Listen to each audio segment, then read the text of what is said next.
morning, Malta and Gozo, and welcome to another edition of Lovin Daily. I'm your host, Jonathan Chile. Today I am joined by Yannick Poch. We've got a full list of headlines today. It's been another crazy week for Malta. Let's just jump right into it. Jorgen Fennick's associate, Patrick de Manuele, was used to smuggle thousands in cash out of Malta. Police are focusing on possible harassment as spoof Maltese websites begin to appear. Marsaskala's mayor has lashed out at a clown Labour MP over ongoing criticism of the new marina plans. Pilates Bank has been fined €5 million by the FIAU for serious money laundering breaches, and Bernard Gregg has pledged to address rampant construction but will not reverse the 2006 rationalisation. Now definitely stay tuned to the end of today's episode. We've got a very special guest in the building. Moviment Graffitti's Wayne Flask was here to talk to us about the marina exactly, as well as some other construction related issues. Yannick, you want to jump into the first story? Yeah, so the Tomas Group COO Patrick de Manuele is suspected of having smuggled hundreds of thousands of euros out of the country for Jorgen Fennick to use abroad. Police sources who spoke to Lovin Malta detailed how throughout 2019 Fennick would repeatedly order de Manuele to transfer thousands in cash to him while he was in France. He would apparently board a plane and deliver the cash to Fennick in person, with investigations showing that he acted as a go-between for illicit cash transfers between Fennick and foreign individuals. De Manuele is understood to have been one of Fennick's main accomplices in these illicit acts. Both De Manuele and Fennick were charged in court this week alongside a number of other of their associates over money laundering offences.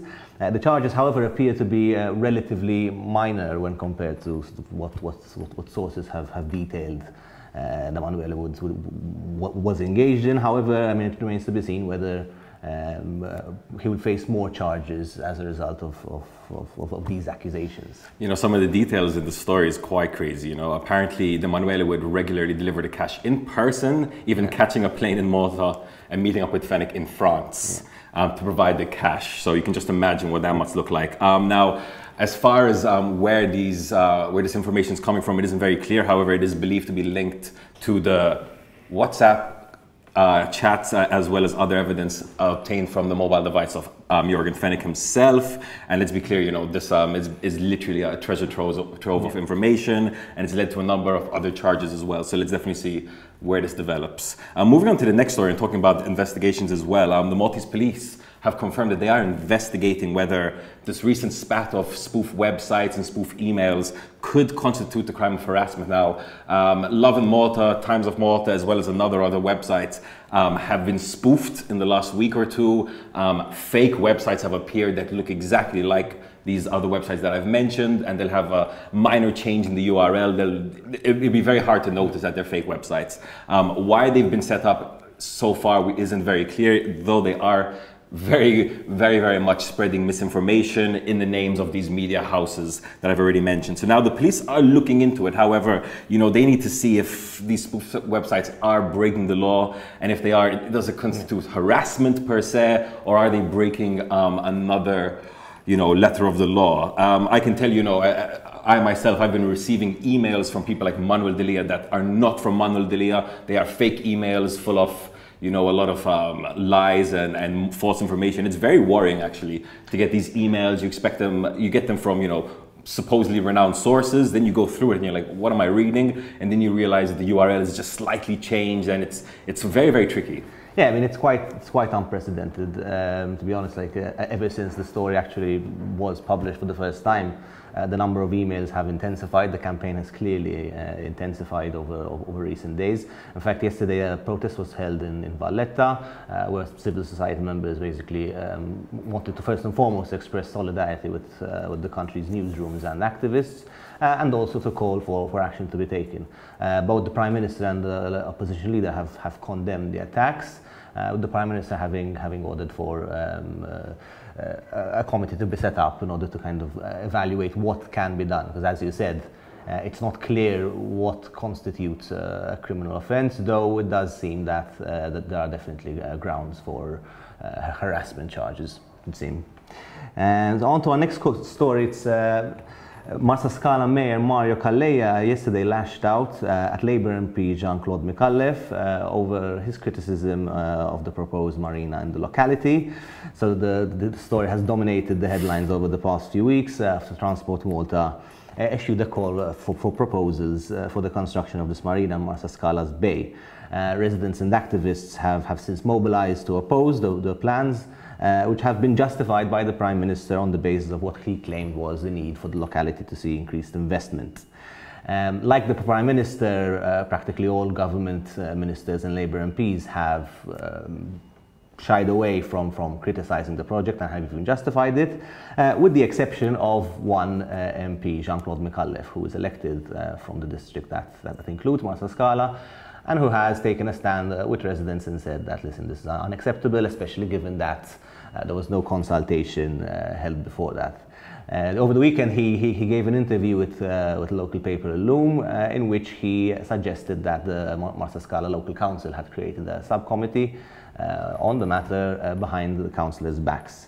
This didn't go down very well with the mayor, who categorically denied that this was the case, calling Micallef a clown in the process.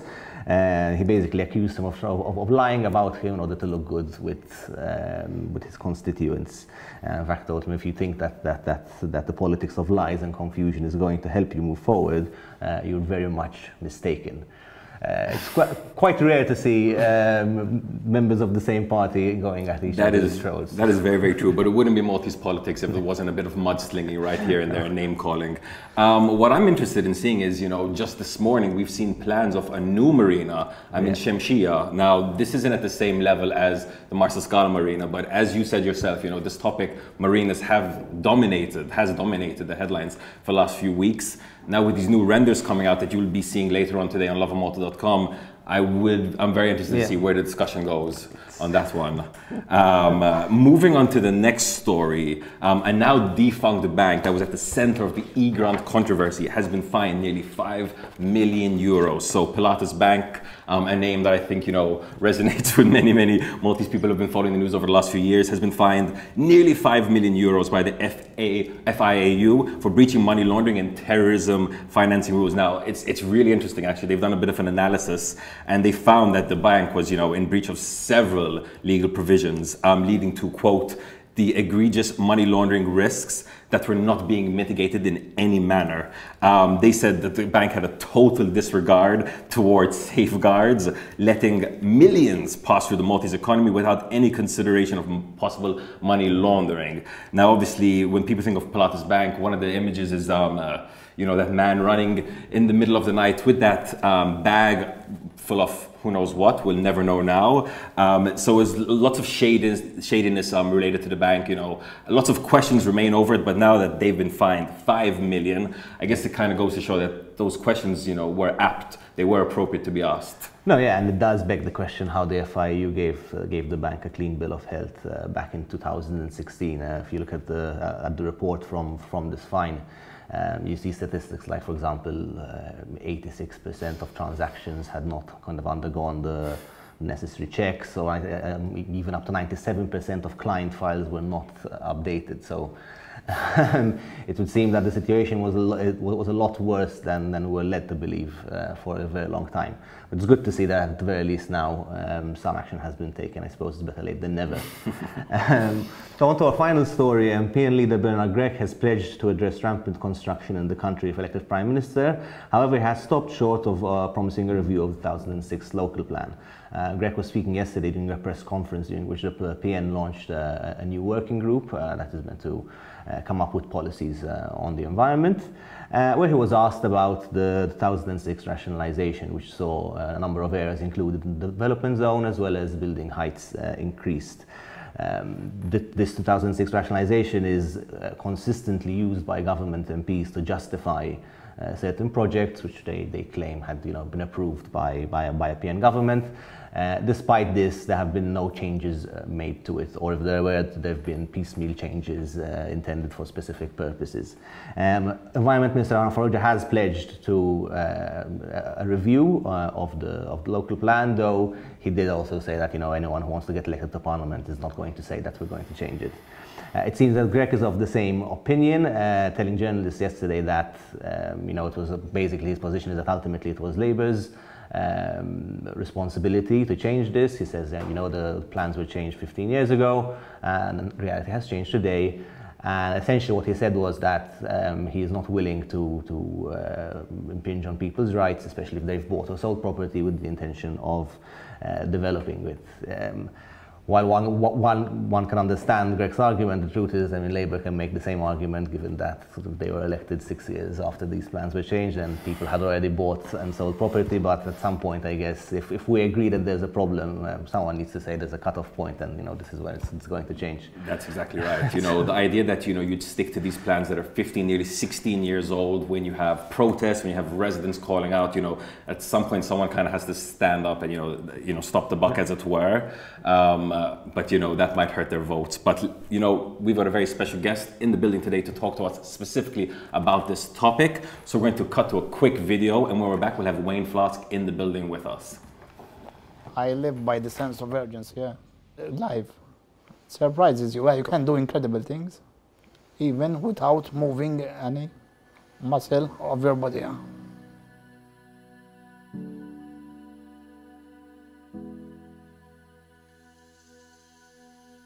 Għajjejt nibbat in-nies lura d-dar ngħidulhom li ma nistax ngħinhom. Ma li kont naqra li l-isma kien hemm l-ebda tip ta' trattament magħruf, allura kienet sentenza tal-mewt pratikament. Jekk tkun tħobb persuna jiena nemmen li tagħmel kollox għalih. We started realizing that most of the people with ALS, they don't have the necessary support they need at home. Tu għalhekk huwa ta' interess nazzjonali dal-proġett jiġi miftuħ kemm jista' jkun malajr.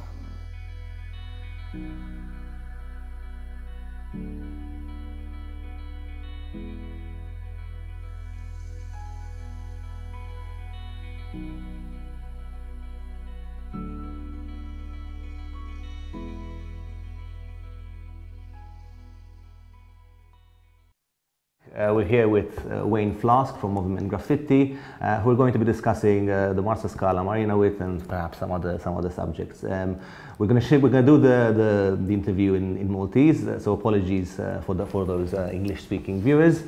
Mela, l-ewwel grazzi tal-li l-qajt l-istedina tagħna. Grazzi tal-istedina. Dal-aħħar naħseb ġimgħatej kull ma smajna jew waħed mis-suġġetti l-aktar smajna dwaru kien il-proġett tal-marina li intom ħriġtu kontrih flimkien ma' ħafna residenti oħra. Biex nibdew nintroduċu s-suġġett, il-għalfej qed topponu dan il-proġett. F'kelma waħda xi pastazata kbira. Din il-marina l-ewwel ħaġa l-mod kif ġew ippreżentat il-pjanijiet tefgħu pre-qualification questionnaire li mhuwiex proċess ta' konsultazzjoni importanti u nasal li għażjed tard. Tefgħu dan il-PQQ li hija sejħa l-investituri lejliet Santa Marija tal-Holiday u n-nies daqqada saru jafu mingħand wieħed mill-kunsiljar tal-Kunsill Lokali dwar dak li kien għaddej dwar dak li kienet jiġi ppjanat. Issa il-marina f'Marsaskala ilha tissemma numru ta' żmien, però pjanijiet qatt ma tfaċċaw ħadd ma ġie u għamel konsultazzjoni, għamel xejn minn da, però f'daqqa waħda l-gvern 15 sena wara l-famużi local plans sistema u iżjed mini faqqa din id-deċiżjoni faqqa dan il-PQQ. Il-marina minn barra l-konsiderazzjonijiet ambjentali li hemm għax dawn iridu bażikament ħafru li jibnu fil-baħar li jieħdu spazju kbir u jimnuh konkret. Apart il-konsiderazzjonijiet ambjentali hemm konsiderazzjonijiet soċjali u komunitarji importanti ħafna marbuta ma' din il-marina. Dan il-bini se jiġi se jarraq dak li kien sa issa raħal tranquil taħdejn il-baħar għalkemm witrajn kiber u ma kibirx neċessarjament kiber fil-mod kif suppost kiber. Imma issa hemm teddida għall-komunità fis-sens li din il-marina se tbiddel totalment il-fibra t-tessut ta' witrajn għal dejjem. Se jkollha impatti negattivi fuq l-ispazji pubbliċi se jittieħdu ħafna mill-żoni tal-ftuħ, hemm ix-xatta u tenajn fejn bħalissa ħafna residenti, ħafna familji jmorru jgawdu mixja fis-sajf forsi jieħdu pizza fuq ix-xatt, dik hemmhekk ser tittieħdilhom it-tniġġis għaliex l-aħħar darba kont qed nisma' l-Ministru tas-Saħħa Chris Fern jgħid hija ma se jkun hemm żoni fejn in-nies jistgħu jgħumu. U forsi nesa il-Ministru Fern li apparti il-marina kif tiġi proposta fil-bajja, hemm il-ponot tal-bajja li huma ż-żonqor u l-ġerma li diġà jinsabu mibjuwajn huma markati għall-iżvilupp. Fuq naħa għandek iż-żonqor fejn hemm l-Università mingħajr studenti jew li hemm Bormla li għandha l-berthing rights, għandha 5 metri mill-kosta li huma berthing rights, ma stax tibni marina l-Università, però l-berthing rights għadha hemmhekk, jiġifieri ir-residenti ġà ma jistgħux igawdu jekk jinbena għall-aħħar saqat jinbena dak il-kampus hemmhekk ma jistgħux igawduh. U n-naħa l-oħra mill-ġerma fejn hemm żviluppatur magħruf fejn il-portelli li jrid jiżviluppa żona u ma jridx li jiżviluppa lukanda kif kienet fi żmien u dik kienet it-talba primarja tar-residenti għal ħafna snin li l-ġerma tiġi terġa' tinbena bħala lukanda biex u lukanda ta' ċertu livell. Imma irridu jifqgħu hemmhekk bl-appartamenti bil-ġimsur x'ismu ovvjament wieħed ma jiskludix li jkun hemm marina hemmhekk ukoll. Il-Ministru Fern, Ministru tas-Saħħa, naħseb nesa l-fatt li l-jotti jiddeħlu ħarġin jarmu żjud u tħaħen. Fejn se jgħumu n-nies? Minna ħatakom, però, ovvjament, per eżempju, hemm l-ixxu, per eżempju, tal-noqqas ta' konsultazzjoni, l-proġett kif qed jiġi propost. Ġvintom ma tapprezzaw forsi l-argument jew taraw xi validità fl-argument li forsi Marsaskala tista' tuża l-investiment, jew forsi pereżempju kieku ma ġiex propost dan il-kobor, intom xorta topponuh il-proġett jew hemm tgħid isma' Nopponuh xorta waħda l-ewwel ħaġa għandna noqogħdu attenti mill-kompromessi jew mill-daw il-proġetti li jibdew kbar ħafna mbagħad inaqsuhom ftit kif ġara bil-kampus ta' żonqor, bid-diżin il-kampus ta' żonqor, dawn xorta il-komunità se titlef, xorta r-residenti se jitilfu. Jiġifieri dawn il-kompromessi li jiġu minn żmien għal żmien minn naħa tal-gvern jiena ċiniku ħafna dwarhom għaliex nafu l-effett tagħhom x'inhuwa. Il-parti l-oħra tal-mistoqsija fakkarni jekk jogħġbok. Le, fil-sens, jekk għandu bżonn investiment ukoll dwar l-investiment, jiena bdiet iddejjaqni ħafna din-narrativa li tintuża u spiss tintuża anke minn politikanti li suppost qed irrappreżentaw il-kandida l-residenti ta' dak id-distrett li jitkellmu fuq witinajn isu xi post fejn ma hemmx la dawl, la ilma, la infrastruttura u m'hemmx ikel. Naqta'wa din il-ħaġa huwa mod disgustanti ħafna kif tipprova tbieħ proġett illi dawn il-problemi mhux se jsolvihom, iżda se jkabbarhom. Il-ġimgħa oħra il-Ministru Jimborġ semma li l-proġett huwa bżonn juża għax iktar nies qed jixtru dajs issa. Wieħed jaċċetta li huwa lussu li jkollok dajsa, però naħseb għandu raġun li hemm dir-realtà li forsi min xtara dajsa llum ġata diffiċli jsir fejn jitfaħħa. Intom qegħdin tgħidu li marinas imkien li fis-sens għandna ngħidu daqshekk nixtru dajs hekk hemm bżonn. Mela, il-Ministru Borġ ħareġ jiddefendi dan il-PQQ li l-ewwel tafal ġebla ħabajdeh kif jagħmel is-soltu mbagħad ħareġ jiddefendih ġimgħa u nofs wara. Qala u d-domanda għall-reġistrazzjonijiet tad-dajjes għandna bżonn nibnu l-marinas. In-numri ma rajnihomx aħna. Din id-domanda li qed isemmi l-Ministru Borġ sa issa qiegħda f'moħħu. Barra minn hekk niġbed l-attenzjoni għal fatt li qal il-Ministru Aron Farrugia fil-ġimgħat li għaddew fejn qal reċentament il-ħadd li għaddek minn Ser Żball qal li l-Gvern jiddiskuti flimkien, il-Kabinet jiddiskuti flimkien u mbagħad jimxi bħala grupp wieħed kif huwa normali. Però kien qal qabel ukoll illi meta saqsuh jekk hemmx id-domanda għal dawn il-jottijiet kollha jekk hemmx għalhom saqsu min ħareġ il-PQQ. Issa l-Gvern qiegħed miexi f'daqqa fuq din il-kwestjoni, jew hemm xi ħadd li qed jimbotta mill-Gvern għaliex bil-forsi jrida din il-marina. Issa semmew il-local plans. Apparti minn hekk, apparti naqbes għal-local plans, kull kwestjoni tad-domanda qed tinbena marina oħra l-Kalkara.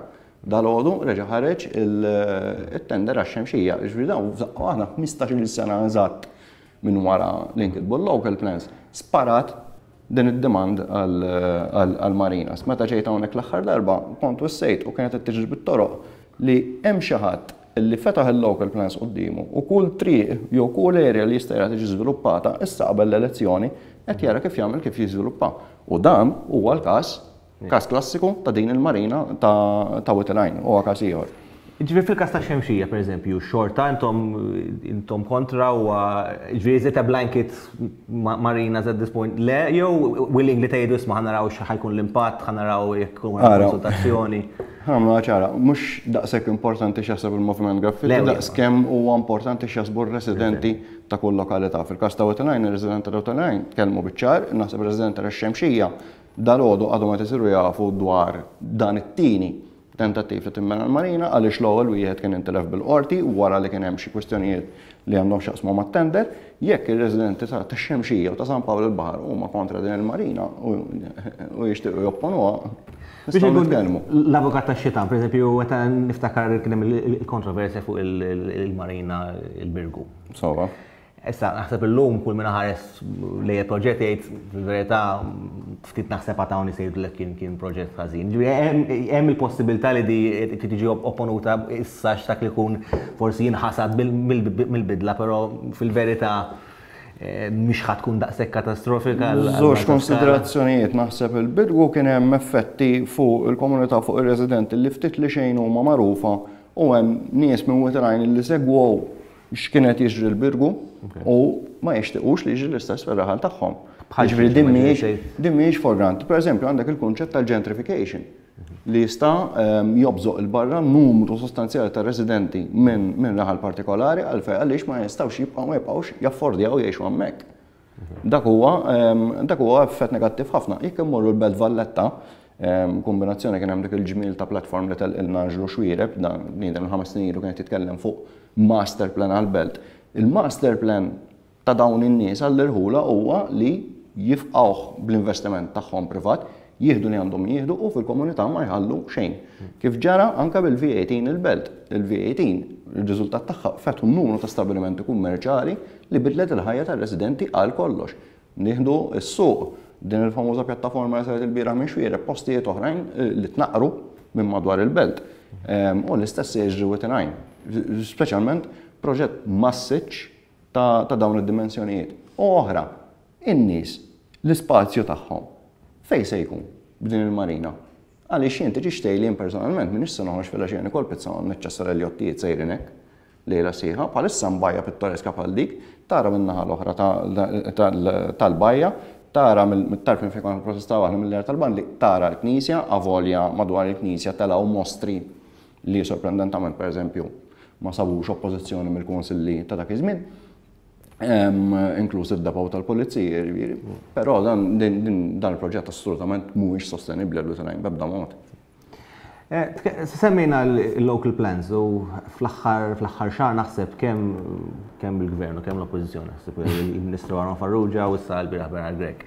It-tnejn bażikament qalu jirrikonoxxu li hemm problema b'daw local plans, però kulħadd qed jgħid isma' maħniex ħanatu garanzija li ħajinbidlu, anzi naħseb il-Ministru Farrugia qal biex jekk xi ħadd irid ikun elett fil-Parlament muwaqqat ħajjejt.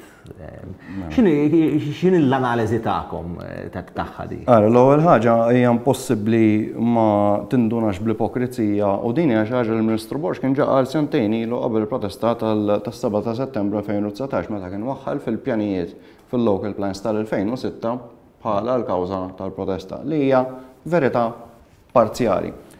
Meta ħarġu l-local plans tal-2006, il-Partit Laburista kienu qed minn dawk li kienu opponihom.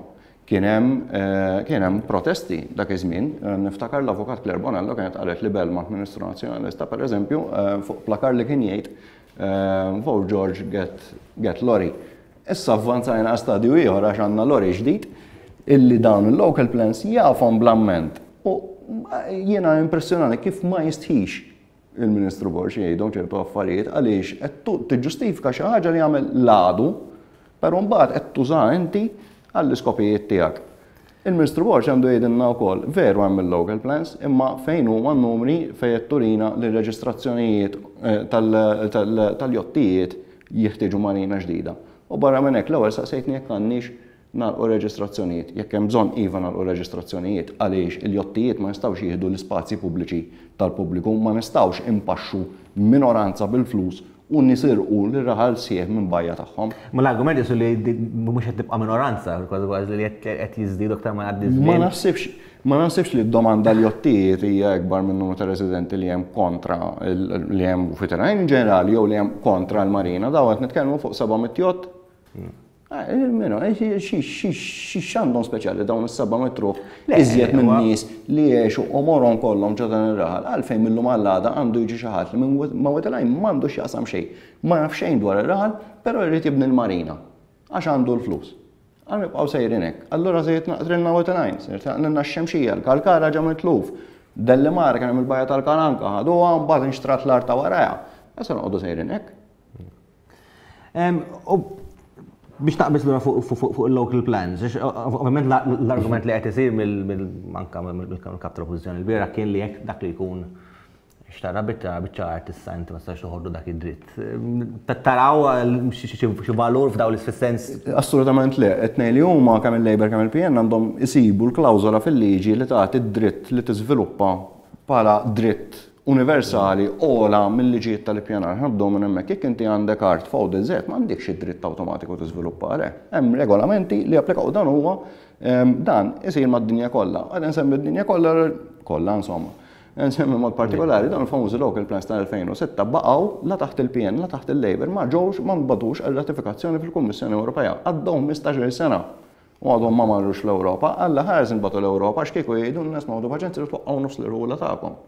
Bil-pastazati li kien hemm fil-local plan, punti ieħor dwar il-local plan. Veru fl-2006 kien hemm il-protesti, ħafna minn nies għadhom ma jafux, għadhom qed jiskopru xejn fihom dawn il-local plans għaliex il-mod kif jiġu fejn jidħol l-ippjanar, fejn jidħlu l-artijiet, il-gvernijiet huma minn huma kemm jista' jkun ma jagħtux informazzjoni u hemm raġuni għalfejn ukoll nemmen li l-partiti qed jgħidu il-local plans ma jistgħux jinbidlu għax għandkom ftehimiet ma' nies, ma' żviluppaturi, ma' investituri u benefatturi u ma tridux, ma tistawx issa toħorġu minnhom dawk il-ftehimiet. Dik hija s-sitwazzjoni. Il-local plans jistgħu jinbidlu b'rieda tajba u b'mentalità differenti. Mhux billi jgħid il-Ministru President Ministru Farrugia jgħid għax dawn in-nies għandhom id-dritt jiżviluppaw jistgħu jtellawna. Propjament, il-problema ħoloq għall-gvern u għandu jsolvi għall-gvern, mhux jibqa' jbagħtiha in eternum iċ-ċittadin. U t-tieni ħaġa wieġbuh bosta nies esperti tal-liġi, esperti fil-perizja wkoll. Le qalu le dan id-dritt li qed issemmi tiżviluppa mhux qiegħed hemmhekk. Jiġifieri jieqfu jitqu bin-nies jekk ma jimpurtax. Qed issemmi li jitqu bin-nies, però jidher mhux jidher tal-pajjiż ħafna drabi l-ambjent għalkemm huwa xi ħaġa li tkellmu fuq anger group qatt ma kienet ixxu biżżejjed biex tmexxi elezzjoni pereżempju ċala. Taħseb li ġej elezzjoni, taħseb li qegħdin forsi qed jinbidlu l-affarijiet li forsi ħadkun l-ambjent ħajkun ixxu? Ma nafx, nek il-verità ma nafx, ma tantx interessani minn kif iċċaqalqu l-voti li naraw sempliċi fatt li jinqiegħed fl-attiviżmu mhux fil-politika. Però hawn rabja, sentiment ta' rabja qiegħed hawnhekk u jenħass iżjed b'saħħtu mill-li kien fl-elezzjoni ta' qabel u mill-elezzjoni ta' qabel wkoll. Kif rajna wetelajn, kif rajna f'postijiet oħra fejn konna impenjati din is-sena. Hemm ċertu ammont ta' rabja għad-deċiżjonijiet li qed jittieħdu, in-nies qed tixba' titlef persistentament kuljum titnaqrela l-kwalità tal-ħajja tagħha. Nitilfu spazju hawn, nitilfu spazju hemm, qegħdin f'sitwazzjoni fejn bħalissa jieħdu l-artijiet mill-bdiewa biex jibnu t-toroq, bla-doċ minn ma ħansuhom, jieħdu l-bankini, se jduru għall-kosta, se jduru għall-baħar. X'jonqos? Issa ma nafx jekk hemmx, jekk hux għaddej sforz biex ikeċċu lil kulħadd minn Malta u jittrasformaw f'din il-gżira meraviljuża xi forma ta' Dubai kollu aluminium u tkabbir ekonomiku, imma il-mod kif il-gvern għaddej u anka ħafna investituri privati wkoll miegħu. L-oppożizzjoni normalment ma tgħidx ħafna minn dal-affarijiet minn toqgħod attent ma' xelli fiex. Imma l-mod kif għaddejjin gas dawn fuq kulħadd huwa atroċi. Bil-forsi kun hemm ir-rabja.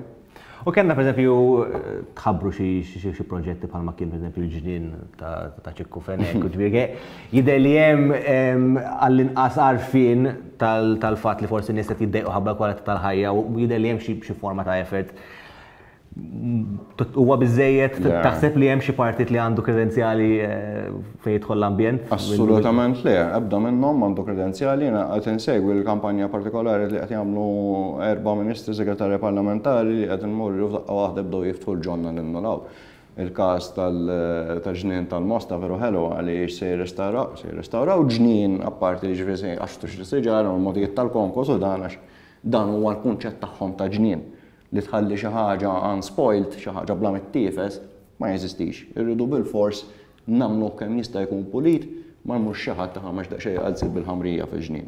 Dan huwa l-mentalità tagħhom. Però fil-madwar tal-Mosta, sa bil-Mosta stess, hemm 3 blokok enormi li se jinbnew, 3 green lungs, dawn huma plots verġni bħalissa li jiġu żviluppati. Jiġifieri mhijiex tagħmel sens. Il-ġimgħa l-oħra daħħaqni l-Ministru Farrugia ġie hawnhekk u tkellem dwar is-solar farms. Dan hemm proġett ta' investitur privat li jrid jieħu ma nafx kemm il-tom nard l-imġar biex jibni solar farms. U l-kollega tiegħek staqsija għallu bil-forsi hemmhekk irid għallu minna fejn. Jiena nitbellaħ kif Ministru tal-Ambjent irid jilħaq il-miri għall-emissjonijiet ta' 2030. Però biex jilħaq il-miri tal-emissjonijiet se jieħu green lung bħal dik l-imġar. Hija kontradizzjoni u hija il-mentalità ġenerali. Inti m'intix qed tippromovi l-ambjent biha. L-ewwel ħaġa, Ministru responsabbli mill-ippjanar ma jistax jiskjera ruħu fil-medja fuq proġett privat. Għaliex tas sinjala hawnhekk li dak il-proġett se jsir. Daw x'affarijiet huma dik waħda. It-tieni ħaġa mhuwiex dak il-mod kif tilħaq il-mira tal-emissjonijiet għax inti qed tisraq minnaha biex tpoġġiha f'oħra u tagħmel riklam minnha. Bil-fors jkun hemm naqra ċiniżmu min-naħa tan-nies dwar dawn il-proġetti tal-ġonna. Jekk iridu npoġġuha fuq in-numri, il-Ministru Farrugia għandu ħafna numri x'jaħseb dwarhom, mhux biss in-numri tal-emissjonijiet, il-perċentwalijiet. Għandu pereżempju n-numru ta' permessi li qed joħorġu kull sena mill-Planning Authority li għadu għala ħafna. Irid jikkonsidra n-numru ferm ikbar, il-numru f'kilometri kwadri ta' kemm il-pubbliku tilef art, ta' kemm il-pubbliku tilef green lungs. U noddhom bej it-toroq, noddhom bej il-kostruzzjoni, noddhom bej proġetti oħrajn li qed isiru minnu naw. Per eżempju, fejn jidħlu solar farms biex nkun l-avukat tax-xitant, l-ispazju huwa limitat fil-pajjiż.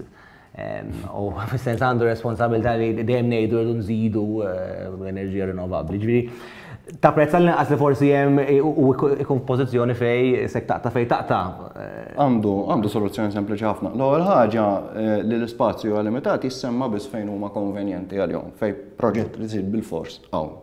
Hemmhekk għandna spazju limitat li jsir bil-fors hawnhekk. U kien hemm eżempji oħrajn fil-passat. Spidda l-aħħar bdej issemma pereżempju l-impjant tar-riċiklaġġ ta' Line. L-Amministrazzjoni Nazzjonalista dak iż-żmien laqqas ippubblikat l-Environmental Impact Assessments fuq dan il-proġett. U qalet le hawnhekk ma kienx hemm fejn imur ta' aħna tfgħu hemmhekk. U dak huwa l-mod kif baqgħu isiru l-affarijiet. Il-punt li ħon nżejtu biex ngħidlek il-verità. Dwar għandu soluzzjoni sempliċi ħafna solar farms, il-gvern għandu ma nafx kemm il-binja amministrattiva u Malta. Qabdu l-istess ammont ta' art li se tissakrifikaw art verġni tal-bdiewa. U morru poġġhom fuq il-binjiet tagħkom, użaw l-ispazji tagħkom, il-parkeġġ. Spaces ta' parking, mela tajjeb il-Ministru Farrugia stess ħafna fanfarra fuq il-parkeġġ tal-ħamrun ħamluh landscape to da. Għamel solar farms. Għandek per esempio il-Park and Ride. Għandek l-isptar li nata l-Vitals, hemmhekk hemm erja kbira għal-parking jista' jitatt hemmhekk bil-pannelli. Dawn il-postijiet hekk. Laqas nippretendi għandna nkunu aħna noqogħdu ntuhom dawn is-suġġerimenti f'ġieħ kemm hemm. Issa, però jien li naf kieku li jekk irid naqqas it-target tal-emissjonijiet ma naqqas l-art verġni. Mistoqsija tal-ħabra ħafna nies forsi ħarsu lejkom bħala attivisti li jiskom dejjem topponu kollox kull ma għanisu qatt ma jkun hemm kompromess jew ma nafx x'inhi r-risposta tiegħek, is it a fair assessment? Hemm każijiet fejn iva nemmnu li m'għandux ikun hemm kompromess. Kien hemm proġetti fejn tgħid iva dak kien tajjeb jew pereżempju. Ftit li xejn, għax sempliċi fatt li l-proġetti li qed joħorġu dal-aħħar snin repetutament minn kemm ingħad teżisti l-graffiti 27 sena huma kollha l-istess, huma kollha proġetti ta' bini twil ta' lussu u marina su dejjem dawn li tkunu l-proġetti jagħmlu l-ġonna mifqhom bil-konkors, diffiċli ħafna tara valur, tara f'ċertu affarijiet. Issa fuq li għandna nopponu kollox, min irid jgħid li għandna nopponu kollox merħba bih. Aħna grupp li għandna 27 sena konsistentament ngħidu u nagħmlu dak li nagħmlu fih, għandna ideoloġija xellugija, għaw ħafna nies li dil-punt tal-ideoloġija kompletament jimmissjaw u jippretendu pereżempju li nagħmlu alleanzi mal-Partit Nazzjonalista. Ma nistgħux nagħmlu alleanzi ma' partit fejn aħna ma naqblux fuq il-maġġoranza kbira tal-kwistjonijiet tal-issues. U l-istess ma nistgħux nagħmlu alleanzi mal-Partit Laburista mhux għax huwa l-partit fil-gvern, iżda għax ideoloġikament aħna ma naqblux mal-Partit Laburista. Jiġifieri ma kienx hemm punti fil-passat fejn pereżempju l-Graffitti attendit protesti organizzati mill-Partit Laburista. Fil-passat ilu ħafna jekk minister żball qabel żmieni u laqqas 100% ċert ta' kien hemm xi protesti tal-ħaddiema tat-tarsna. Qed nitkellmu dwar 20 dwar iżjed 10 snin ilu żgur. Kien hemm meta kien hemm proġetti ideat li ħarġu minn gvernijiet differenti li qbilna magħhom faħħarnihom. Insemmi l-aħħar waħda ir-riforma tal-kera li kienet tal-pre-95 li żmien biex tiġi. Aħna appoġġajni għaliex ħassejna parti li hemm il-valur soċjali fiha dik il-liġi taqbel mal-ideoloġija tagħna, ġifieri dak li huwa ġust, ngħidu li huwa ġust. U ma tħoss li f'sitwazzjoni bħal daw sa ċertu punt jekk qed topponi proġett iktar ma jkollok nies on board fis-sens oret nifhem li forsi hemm differenzi bejn il-partit u l-Graffitti, però mux merħba bihom la jesu qegħdin niġġieldu l-istess ġlieda? Ħajli kif nirraġunaw aħna differenti. Aħna l-ewwel ħaġa l-protesti u dak li nagħmlu aħna bħala Graffitti ma jsirx għal poter politiku. Jiġifieri awtomatikament il-mentalità tagħna ġejja differenti minn dik ta' partit politiku.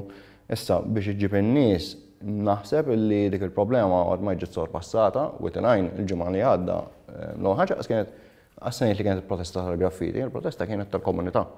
Aħna naħdmu mar-residenta ta' Utilajn għal sentej, Utilajn kif jaf kulħadd hija kostituenza laburista, b'kunsill b'maġġoranza laburista, ħdimna tajjeb ma' xi membri tal-kunsill ukoll, miż-żewġ naħat, u l-kwistjoni ta' kemm joħorġu nies kontra naħseb li hija ġast kwistjoni statistika.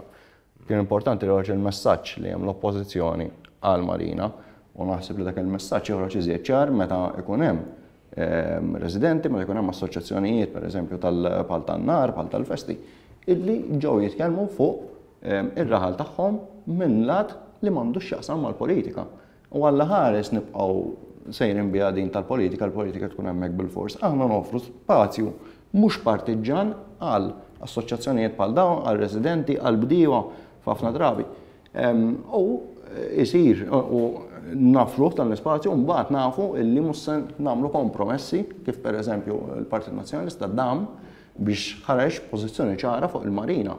Ma kienx mill-ewwel ġurnata illi ħarġu kontrija, kien tkellem sarrjaf biha konsiljer tal-Partit Nazzjonalista John Baptist Camilleri, bniedem illi ħadem ħafna u definittivament jaf x'inhiet fuq il-każ tal-Marina. Daħlu assoċjazzjonijiet l-oħrajn aħna konna preżenti hemmhekk għax Utilajn konna insegwu l-ġerma, konna insegwu l-pix tal-water polo, konna ftit involuti fil-kwestjoni taż-żonor fl-antik u l-famuża design contest tal-MTA. Jiġri aħna naħdu l-preżenza tagħna hemmhekk hija pjuttost differenti milli jixtieq ikollu partit politiku. Fair enough. Wayne Floss, thank you very much tal-kont magħna. That's it from us. Thank you very much for following and have a day full of lovin'.